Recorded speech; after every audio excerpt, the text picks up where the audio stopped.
नमस्कार। हमारी आज की वीडियो का विषय है महाकवि भभूति द्वारा लिखित नाटक उत्तर रामचरितम का सामान्य परिचय।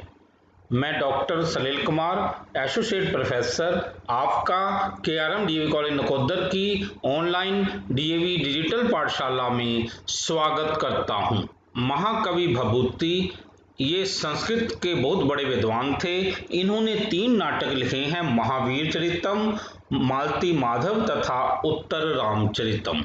जहाँ तक उत्तर रामचरितम की बात है तो ये आज हमारा विषय है। तो इस उत्तर रामचरितम के नायक श्री रामचंद्र जी हैं।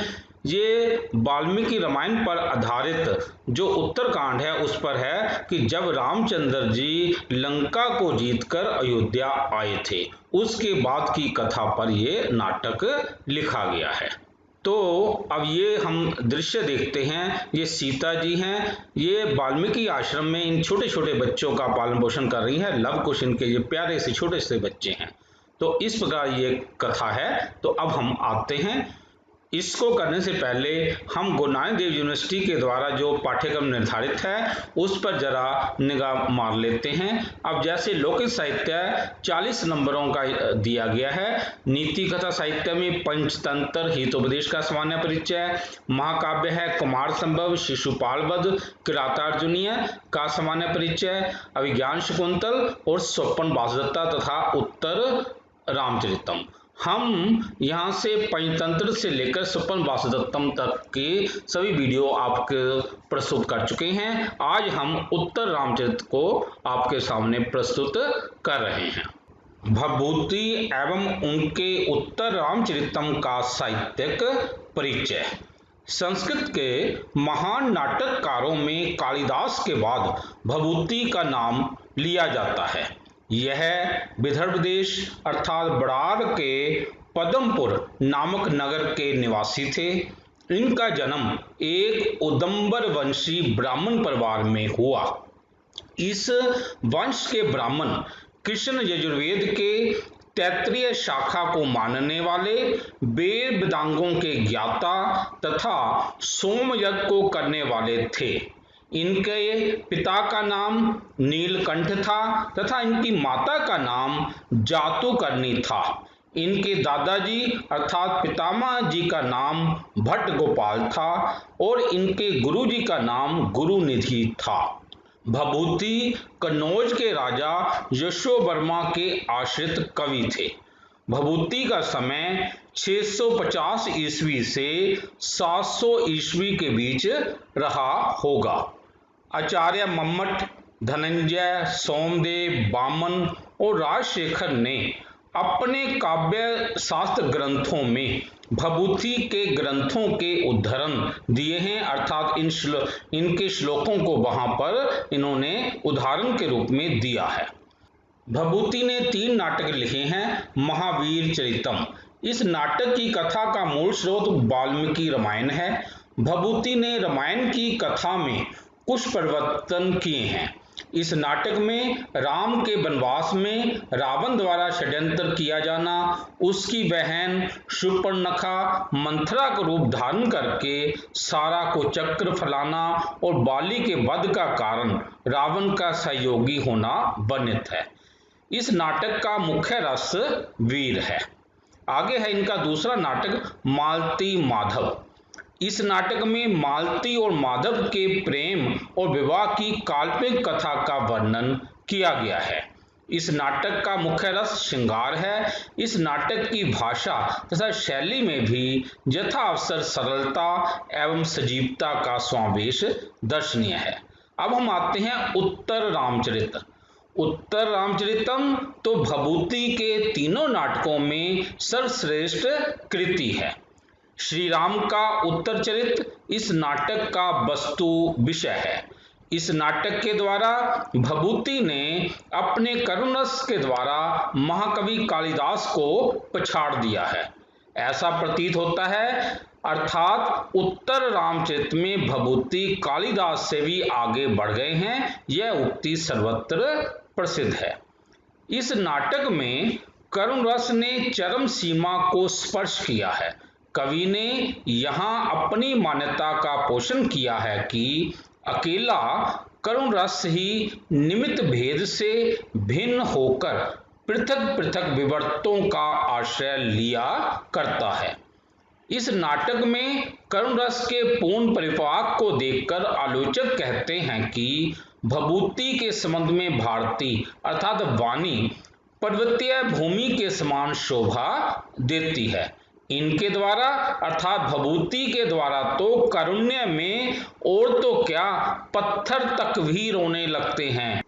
उत्तर रामचरित में 7 अंक हैं। संक्षेप में इस उत्तर रामचरितम का कथानक इस प्रकार है।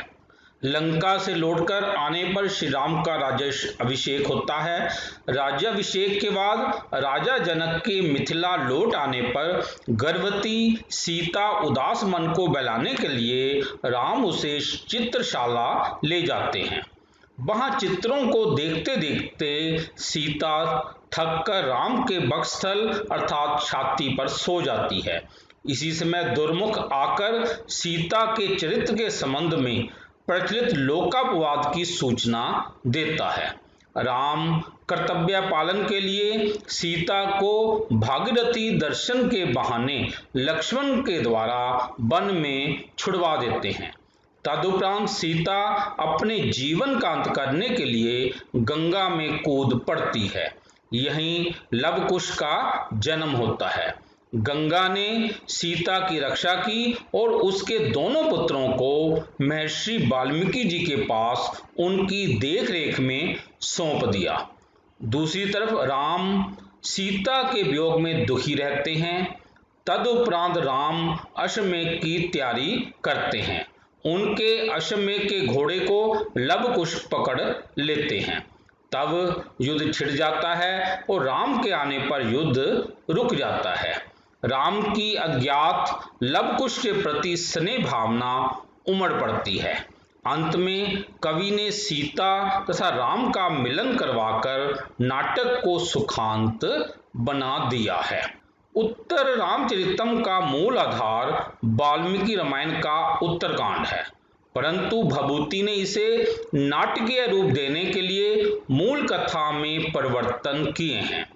चित्त दर्शन दृश्य, राम का वन देवता बासंती से मिलन, दंडक अरण्य में छाया सीता की उपस्थिति, वाल्मीकि आश्रम में राजा जनक, कौशल्या, वशिष्ठ, अरुंधति आदि का आगमन, ये सभी नाटक में की गई मौलिक कल्पनाएं हैं। सीता निर्वासन की घटना उपस्थित करने से पूर्व कवि ने एक ऐसी पृष्ठभूमि प्रस्तुत कर दी जिससे प्रेक्षकों अर्थात दर्शकों के हृदय में राम के प्रति संवेदना तथा सीता के प्रति करुणा की भावना पूर्ण रूप से जाग उठे। प्रथम अंग का चित्त दर्शन दृश्य कवि के उक्त उद्देश्य की पूर्ति में सहायक है। पत्नी का त्याग करने के पश्चात राम किस प्रकार शोकाकुल हो जाएंगे, इसका आभास इस दृश्य में मिलता है। नाटक के प्रारंभ में राजा जनक के अपने राज्य वापस चले जाने पर उदास चित्त वाली सीता को कवि ने चित्रित किया है। चित्त दर्शन के समय राम और सीता अपने अतीत के दुखों का स्मरण कर जिस संतोष का अनुभव करते हैं, कवि द्वारा चित्रित वह दृश्य हृदयस्पर्शी करुण रस से पूर्णतया सिक्त है। दूसरे अंक में चिर परिचित दंडक अरण्य एवं पंचवटी के दर्शन से राम के हृदय में शोक शल्य अर्थात कांटा मानो हिल उठता है। मर्मस्थल का भरता हुआ घाव मानो फूट पड़ता है। तीसरा अंक तो मानो करुण रस का अगाध सागर ही है। करुण रस की जैसी तीव्र गंभीर और मर्मस्थली व्यंजना यहाँ हुई है, वैसी शायद ही कहीं हुई हो। इस अंक में भभूति की वाणी वास्तव में करुणस्य मूर्ति अथवा श्रीनी विरह व्यथा ही रो उठी है, अर्थात जैसे करुण रस या विरह व्यथा ही उसने शरीर धारण करके रो रहा हो, अर्थात रो रही हो। करुण और विरह व्यथा ही ने शरीर धारण कर लिया है और वो ही रो रही है। चौथे अंक में राजा जनक और कौशल्या का विलाप है। पांचवें अंक में चंद्रकेतु और सुमंत लव को देखकर रघुकुल के अज्ञात वंशज होने की कल्पना करते हैं, किंतु सीता का स्मरण कर उनका मन शोक से अभिभूत हो उठता है। करुण रस के दीर्घ प्रवाह के अनंतर चौथे अंक के अंत तक तथा पांचवें अंक की घटनाएं विविधता तथा रोचकता से पूर्ण है। पांचवें अंक में वीर रस का चित्रण भी प्रभाव उत्पादक है। छठे अंक में राम लव कुश की आकृति में सीता के सौंदर्य की झांकी पाकर निर्वासन के समय सीता की गर्भावस्था का स्मरण कर शोक अभिभूत हो जाते हैं। तृतीय अंक में भावों का चरमोत्कर्ष दृष्टिगोचर होता है, तो छठे अंक में घटनाओं की सार्थकता तथा नाट्य अवस्थाओं की परिणति दिखाई देती है। कवि ने द्वितीय अंक के विषकंभक से ही छठे अंक की भूमिका प्रारंभ कर दी है। वहीं अश्वमेध यज्ञ का सर्वप्रथम उल्लेख है। छठे अंक में लव का अश्व को देखकर उसे पकड़ लेना तथा युद्ध का प्रारंभ होना, ये सभी घटनाएं स्वाभाविक एवं अवश्यंभावी प्रतीत होती हैं।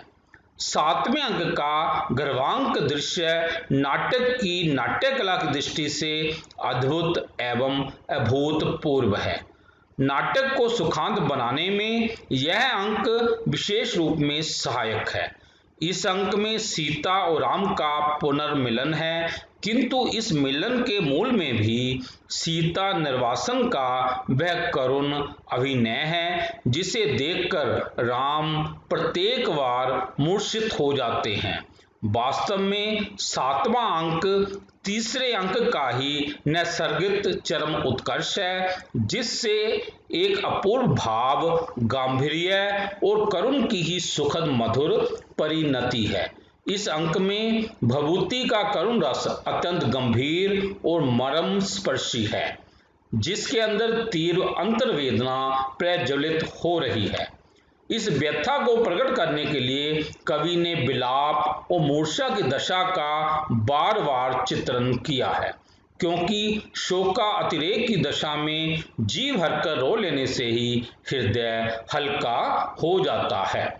प्रथम और द्वितीय अंक के बीच 12 वर्ष का समय व्यतीत हो जाता है। भभूति ने इस दीर्घ काल का आभास प्रेक्षकों अर्थात दर्शकों को बड़े कौशल से कराया है।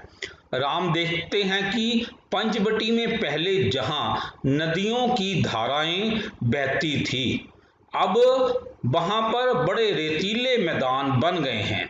जिस मोर के बच्चे को पहले सीता ताली बजा बजा कर नचाया करती थी, वह अब बड़ा होकर अपनी मयूरी के साथ क्रीड़ा करने लगा है। जो हाथी का बच्चा अपनी छोटी सी सूंड से सीता के कानों से नव पल्लव निकाल लिया करता था, वह इतना बड़ा हो गया है कि बड़े बड़े हाथियों को भी पछाड़ देता है। प्रकृति में ही नहीं, मनुष्यों में भी प्रभुत परिवर्तन हो गया है। राजा जनक ने राजपाट त्याग कर वानप्रस्थ ग्रहण कर लिया है। ऋषि शृंग ऋषि का 12 वार्षिक सत्र समाप्त हो चुका है, किंतु इस परिवर्तन के अनवरत प्रवाह में कुछ ऐसी वस्तुएं हैं जो स्थिर हैं, अर्थात जिनमें कोई परिवर्तन नहीं हुआ है। जैसे पर्वत ज्यों के त्यों हैं, हरिण सीता को याद करते हैं, वशिष्ठ और अरुंधति रघुकुल के हितों की रक्षा में पूर्व वक्त ही तत्पर हैं। राम के हृदय में सीता की स्मृति भी ज्यों की त्यों विराजमान है। उत्तर रामचरित में विषकंभकों का प्रयोग बड़ी नाट्य कुशलता से हुआ है। उसमें सभी आवश्यक घटनाओं की सूचना दे दी गई है जो कथा सूत्र के निर्वाह के लिए आवश्यक है। द्वितीय एवं चतुर्थ अंक के विषकंभक उस दृष्टि से पूर्ण सफल हैं। इस प्रकार उत्तर रामचरित में एक सरस नाटक के प्राय सभी गुण पाए जाते हैं। हाँ, एक त्रुटि जिसकी ओर अनेक आलोचकों ने निर्देश किया है वह यह है कि इसमें वर्णनात्मक प्रसंगों का आधिक्य और घटनाओं की न्यूनता पाई जाती है। द्वितीय, तृतीय तथा पंचम अंकों में कथानक का प्रवाह रुक सा गया है। एक आलोचक ने तो यहाँ तक कह डाला कि यदि द्वितीय और पंचम अंक इस नाटक से निकाल भी दिए जाएं तो भी नाटक की कथा वस्तु में कोई क्षति नहीं पहुंचेगी। वर्णनात्मक प्रसंगों के प्राचुर्य के कारण मैकडॉनल्ड महोदय ने उत्तर रामचरितम को नाटक कहने की अपेक्षा नाट्य काव्य कहना अधिक संगत समझते हैं। वास्तव में उत्तर रामचरितम में बाह्य घटनाओं का घात प्रतिघात गौण है और भावों का अंतर्द्वंद ही प्रधान है। इसलिए भारतीय आलोचकों ने भभूति को उत्कृष्ट कोटि का नाटककार माना है। धनपाल ने अपनी तिलक मंजरी में भभूति की नाट्य कला की बहुत प्रशंसा की है। अतः भारतीय आलोचकों ने कालिदास की कोटि का यदि कोई नाट्यकार माना है तो केवल भभूति को ही माना है। विद्वानों ने उत्तरे रामचरिते भभूते विशिष्यते, उत्तरे रामचरिते भभूति विशिष्यते कहकर उनकी श्रेष्ठता भी घोषित की है। वास्तव में कालिदास और भभूति दोनों ही शीर्ष स्थानीय नाटककार हैं, किंतु दोनों की नाटक की कलात्मक विशेषताओं में बहुत अंतर है। कालिदास के अभिज्ञान शकुंतल की कविता में व्यंजनावृत्ति की प्रधानता है, तो भभूति के उत्तर रामचरितम की वाणी में वाच्यार्थ की प्रगल्भता है। कालिदास थोड़े चुने शब्दों से अधिक अर्थ की अभिव्यक्ति कर देते हैं, तो भभूति विपुल बाग विस्तार द्वारा किसी भाव का विशद वर्णन कर देते हैं। कालिदास बहुत कुछ अपने पाठकों की कल्पना पर छोड़ देते हैं, तो भभूति सब कुछ स्वयं कह देते हैं। कालिदास का दुष्यंत शकुंतला को देखकर कहता है, अये लब्धम नेत्र निर्वाणम, अये लब्धम नेत्र निर्वाणम, अरे आंखों का शैद ये मिल गया। तो दूसरी ओर भभूति के राम सीता के दंत केश आदि सभी ललित अंगों का विस्तार से वर्णन करते हैं। कालिदास की रचना प्रणाली सरस और आडंबर शून्य है, जबकि भभूति की रचना प्रणाली प्राय प्रगल्भ और उदात्त है।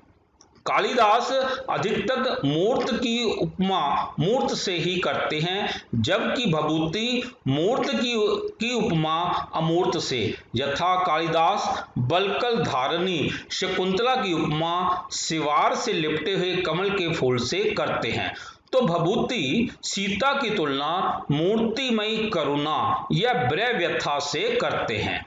कालिदास ने प्राय प्रकृति के ललित एवं कोमल पहलू पर दृष्टि डाली है, तो भभूति ने प्रकृति के प्रचंड एवं घोर पक्ष पर दृष्टि डाली है। कालिदास श्रृंगार के क्षेत्र में अद्वितीय हैं, तो भभूति करुण रस के क्षेत्र में अद्वितीय हैं, अर्थात उनका कोई मुकाबला नहीं है। कालिदास ने नारी के बाह्य सौंदर्य का रमणीय वर्णन किया है, तो भभूति ने अंतः सौंदर्य का वर्णन बड़ा ही सुंदर वर्णन किया है। कालिदास की कला में नैसर्गिकता और सजीवता है, तो भभूति की कला में आदर्श रूपता और गंभीरता है। कालिदास की भाषा में सरलता है, तो भभूति की भाषा में ओज है और प्रौढ़ता है। अतः घटनाओं की विचित्रता में, कल्पना की कोमलता में, मानव चरित्र के सूक्ष्म विश्लेषण में, भाषा की सरलता में, लालित्य में कालिदास अप्रतिम है। तो विश्वास की महिमा में, प्रेम की पवित्रता में, भाव की तरंग क्रीड़ा में और भाषा के गांभीर्य में और हृदय के महात्म्य में भभूति श्रेष्ठ हैं। इस प्रकार कालिदास के प्रशंसक अभिज्ञान शकुंतल को संस्कृत साहित्य का सर्वश्रेष्ठ नाटक मानते हैं, जबकि भभूति के प्रशंसक उत्तर रामचरितम को सर्वश्रेष्ठ नाटक मानते हैं। वास्तव में ये दोनों नाटक अपने अपने क्षेत्र में अद्वितीय हैं, इनका कोई मुकाबला नहीं है। इति शुभम। प्रिय साथियों, यदि आपको ये वीडियो पसंद आया हो तो कृपया लाइक कमेंट शेयर अवश्य करें। यदि आपका कोई सुझाव हो तो कृपया हमारे व्हाट्सएप नंबर 9417347739 पर सुझाव लिखिए। कृपया हमारे चैनल सलिल कुमार राजपूत को सब्सक्राइब भी करें। धन्यवाद।